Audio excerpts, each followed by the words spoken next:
বিসমিল্লাহির রহমানির রহিম। সুটিস কিচেন থেকে আপনাদের সবাইকে স্বাগতম।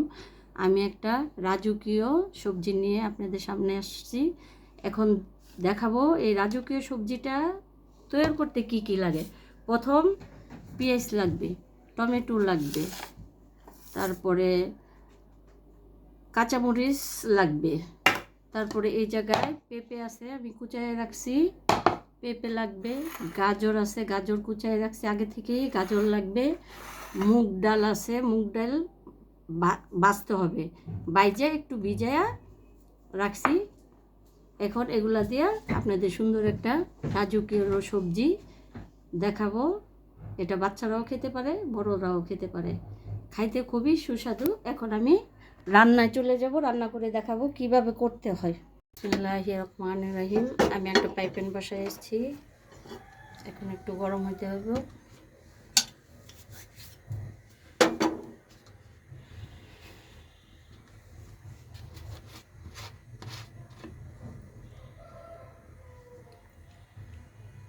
পাইপেনটা ভালো করে গরম হইতে হইব, গরম হইলে তারপর আমি তেল দিয়ে দিব।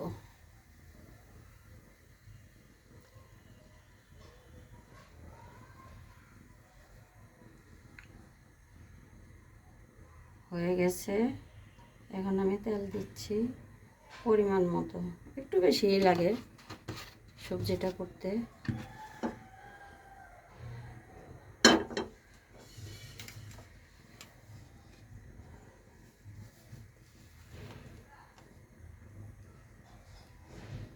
পাইপেনটা একটু গরম হবে,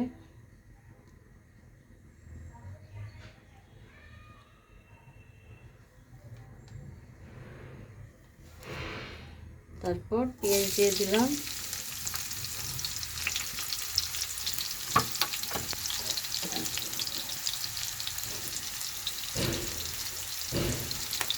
একটু অল্প পরিমাণে, একটু পরে আবার একটু দিতে হবে। এখন আমি অল্প পরিমাণে একটু কাঁচামরিচ দিলাম,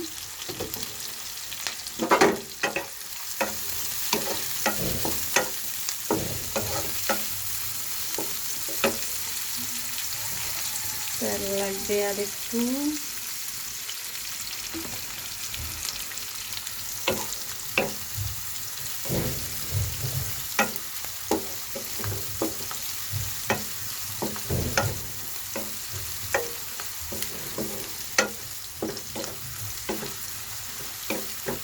এই রেসিপিটা বাচ্চারাও খাবে, খুবই স্বাদ খেতে, বাচ্চারাও খাবে, বড়রা তো খাবেই, খাই সবজি, কিন্তু বাচ্চারা খেতে চায় না, তাই এই সবজিটা দেখানো। তারপর আমি টমেটো দিয়ে দেবো, কারণ টমেটোটা একটু শক্ত, গলতে টাইম লাগবে, এর জন্য আমি একসাথে দিয়ে দিলাম, পেঁয়াজের সাথে দিয়ে দিলাম।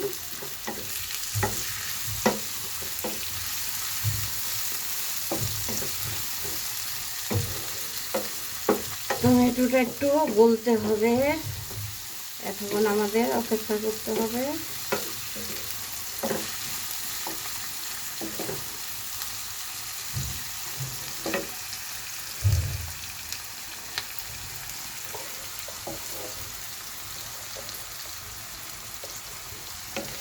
আচ্ছা, টমেটোটা গুলো একটু হোক, তারপর আবার আসতেছি, ঠিক আছে?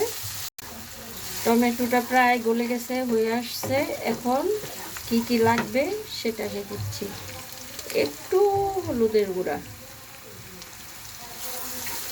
গুঁড়ামরিচ, এটা ব্যবহার করি না, না করাই ভালো, কারণ গুঁড়ামরিচটা খেতে ভালো লাগে না বা সমস্যা হয়, কাঁচামরিচের জালটাই ভালো। একটু হলুদের গুঁড়া,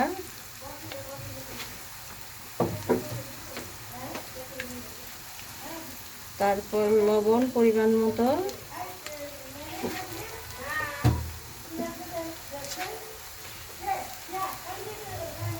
তারপর জিরা গুঁড়া পরিমাণ মতো,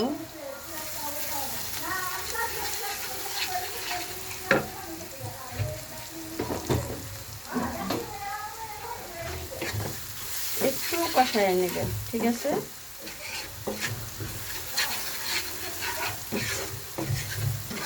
এখন আমি উপকরণগুলো এক এক করে দিয়ে দিব। এই যে এটা হলো পেঁপে কুচি, প্রথম দিয়ে দিলাম।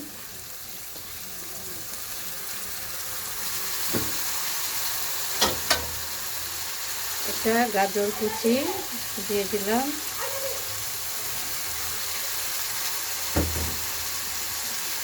মুগ ডাল আগে থেকে ধুয়ে বা ভিজিয়ে রেখেছি, সেটাও একসাথে দিয়ে দিলাম।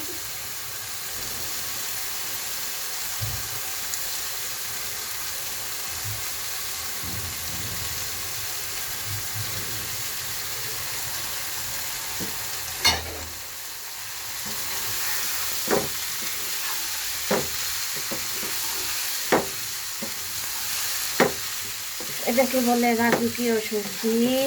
এটা আমার বাচ্চারা খেতে খুবই পছন্দ করে, যেহেতু আমার 2 মেয়ে খেতে পছন্দ করে, আশা করি আপনাদের বাচ্চারাও খাবে। কারণ এটা খেতে একটু মিষ্টি মিষ্টি লাগে, কারণ বাচ্চারা তো একটু মিষ্টি পছন্দ করে।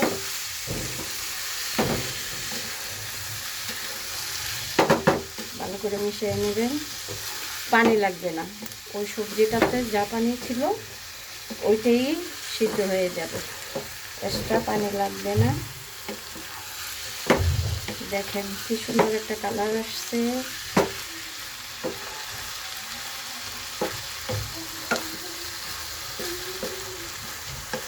সবগুলো মিশিয়ে, সব উপকরণগুলো মিশিয়ে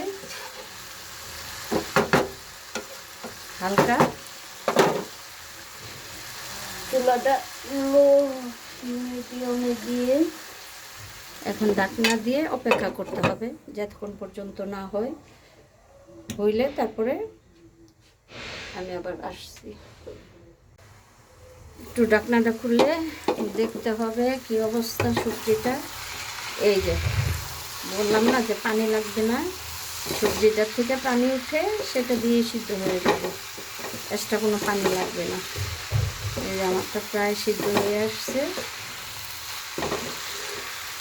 ঠিক আছে, যারা ডায়াবেটিসের রুগী আছে, ডাক্তার বলে শুধু সবজি আর রুটি খান, ঘাস খান, এটা দিয়ে খাইতে খুবই স্বাদ। রুটি, পরোটা, ভাত যেটা দিয়েই খান খুব স্বাদ এটা। ঠিক আছে, এই যে আমি পানি লাগলো না, এটা দিয়েই আমার হয়ে যাবে, সিদ্ধ হবে, এক্সট্রা কোনো পানির দরকার লাগে না। এই যে আমি দেখিয়ে দিলাম, আর একটু হবে। মুগ ডাল তো একটু হইতে সময় লাগে, কিন্তু সবজিগুলো সিদ্ধ হয়ে গেছে, আর একটু হবে। হওয়া পর্যন্ত অপেক্ষা করি। আবার চলে আসলাম একটু দেখতে কি অবস্থা। আমার রাজকীয় সবজি প্রায় হয়ে গেছে, কিন্তু এটা ভাজা ভাজা করতে হবে, পানি রাখা যাবে না। একটু ভাজতে ভাজতে ব্রাউন ব্রাউন একটা কালার আসছে, ভাজা ভাজা এরকম করতে হবে। প্রায় আমারটা হয়ে আসছে। এই যে দেখতে কি দারুণ। আমার ছোট মেয়ে তো বলবে যে আম্মু আমি কিন্তু রুটি দিয়ে খাবো। সবজি আমার মেয়ে রুটি দিয়ে খেতে পছন্দ করে। হয়ে আসছে, হ্যাঁ সবজি সিদ্ধ হয়ে গেছে, মুগ ডালও সিদ্ধ হয়ে গেছে, প্রায় হয়ে আসছে। একটু ভাজতে হবে, একটু ভাজা ভাজা করতে হবে। আচ্ছা আমি একটু ভাজি, আপনারা আমার সাথেই থাকেন। ফুল কমপ্লিট করার পর দেখাবো সবজিটা কীভাবে।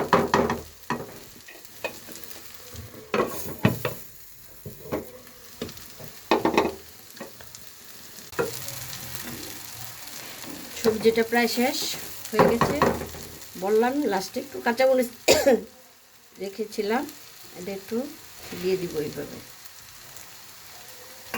একটু ধনিয়া পাতাটা সবুজ থাকতে হবে। আমি চুলা বন্ধ করে দিলাম।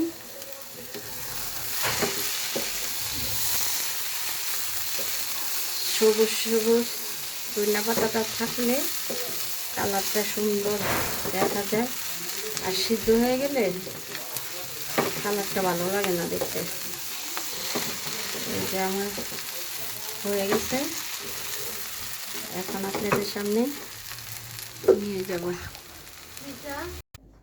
হ্যালো আপুরা, এই যে আমার রাজকীয় সবজি হয়ে গেল। এটা রুটি, ভাত যা দিয়েই খান খেতে পারবেন, তবে সবচেয়ে ভালো হয় রুটি দিয়ে, স্বাদ লাগে খাইতে। তবে আমার এই ভিডিওটা যদি ভালো লাগে একটা কমেন্ট, লাইক, শেয়ার করে দিবেন। আজকের মতো রেসিপিটা দেখাইলাম, আবার নতুন একটা রেসিপি নিয়ে আসব। দোয়া করবেন। আসসালামু আলাইকুম।